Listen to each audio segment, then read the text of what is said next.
Jangan mengkhususkan juga, ini adalah tradisi yang kadang merugikan, sesaat seperti menguntungkan tapi merugikan. Mengkhususkan di bulan Muharram adalah hari anak yatim. Nah ini, sehingga dibuat santunan anak yatim, dibagi-bagi duit 250.000, 200.000. Kalau bulan Muharram kita jadikan gebyar anak yatim, boleh. Tapi nyantuni anak yatim bukan saja di bulan Muharram. 100.000 setahun belikan garam, diisep nanti garamnya. Ana wa kafil yatimi kahataini.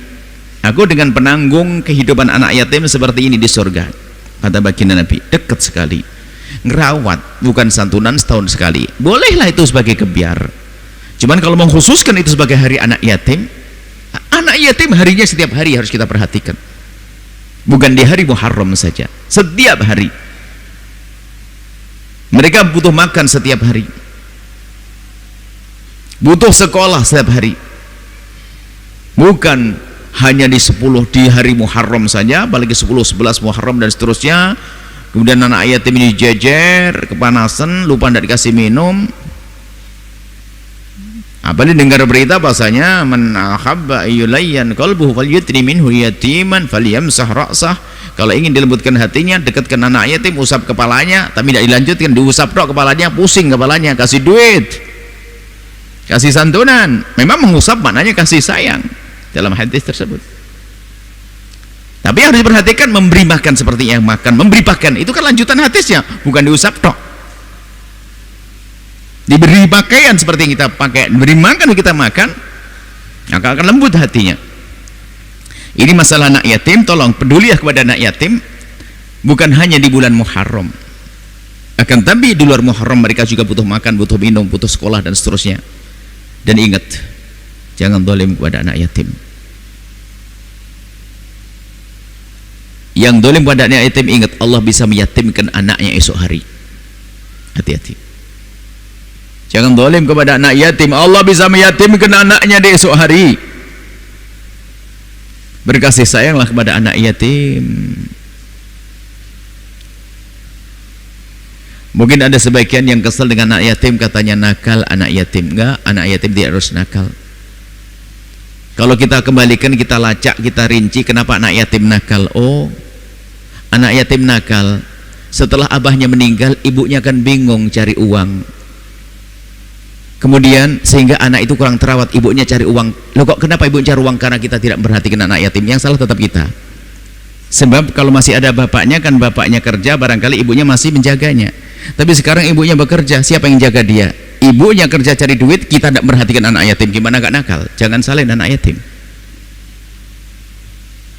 Kemudian lanjutannya adalah jangan diyatim-yatimkan. Anak yatim sudahlah, ambil seperti anakmu, seperti anak kita, kita rawat, tidak usah diyatim-yatimkan. Sudah dijajar, ini bapaknya tabrakan, kecelakaan sana, ini bapaknya begini, apa setiap tahun sudah lupa diingatkan lagi, dijajar. Bahkan kalau perlu mentalnya itu dibesarkan, jangan sampai dia terus stempelnya di jidatnya, yatim, yatim, yatim, spanduk yatim, yatim, yatim. Mohon maaf. Bukan saja kita menjaga zahir jasadnya, jagalah batinnya, perasaannya. Jangan diyatim-yatimkan terus. Oh, ini anak sekolah di tempat yatim itu ya. Oh, di tempat yatim itu ya. Di tempat yatim itu ya. Mohon maaf, anak yatim hebat dahsyat. Kalau kita jadikan dia untuk mesin uang bagi orang yang berbuat zalim, sangat mudah. Siapa yang nggak terenyuh dengan anak yatim? Yang nggak sholat pun terenyuh, orang kafir pun terenyuh. Tapi jahat, yang paling jahat adalah memanfaatkan anak yatim untuk kepentingan dirinya. Dan itu ada. Kalau yang kita membaca kisah pada zaman dahulu, sudah ada memanfaatkan anak yatim. Karena apa? Di saat kita bercerita tentang anak yatim, orang terenyuh. Apalagi dihubungkan dengan anaknya sendiri, membantu. Bisa jadi ini adalah untuk bantuan anak yatim. Yang gaya ustadznya, anak yatimnya termakan kerupuk, ustadznya paha ayam 3 langsung dimakan. Hati-hati. Anak yatim, sehingga kalau pembahasan urusan anak yatim, yang merawat anak yatim hendaknya orang kaya. Kalau tidak kaya merawat anak yatim boleh, tapi hati-hati. Falyakul bil ma'ruf. Kalau yang makan dengan mereka boleh. Saya fakir, ngerawat anak yatim, saya boleh makan dengan mereka. Tapi ma'ruf itu ma'ruf artian uruf, Maksudnya sesuai umumnya makan. Dia makan apa, saya makan seperti itu. Atau bil ma'ruf dengan cara yang benar, jangan berlebihan, nanti kalau saya kaya saya ganti lagi. Tetap hati-hati. Jangan labelnya anak yatim di pondoknya, di madrasahnya, di rumahnya, duit banyak, yatimnya nyungsep terus. Anting istrinya double. Hati-hati. Ini urusan dengan Allah. Oh, terenyuh dengan anak yatim. Anak yatim bikin.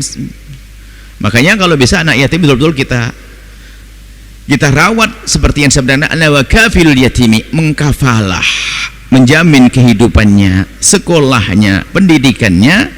Dan di antara pendidikan yang paling diutamakan adalah pendidikan akhirat. Jangan hanya memberikan pendidikan dunia tapi tidak diberi pendidikan akhirat. Hei yang merawat anak yatim, hati-hati, jangan sampai anak yatim hanya Anda pintarkan urusan dunia lalu tidak kenal Allah. Apa yang terjadi saat itu? Ketahuilah, jika anak yatim itu kemudian dia bodoh, tidak ngerti, tidak punya ilmu, tidak sempat sekolah, kalau dia berbuat jahat paling nyuri jemuran, nyuri mangga.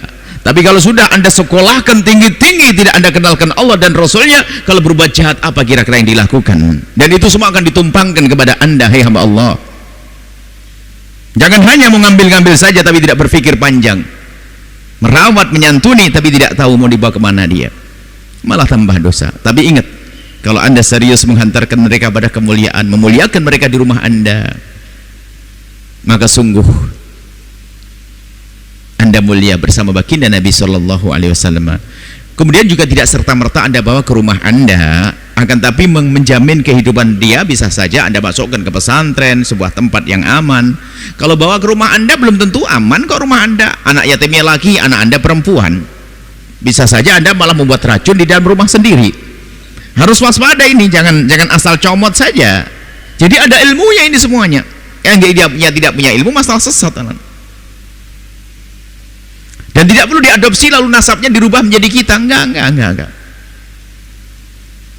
Setelah Anda menyaksikan video ini, jangan lupa berselawat kepada baginda Nabi Muhammad sallallahu alaihi wa alihi wa sahbihi wasallam.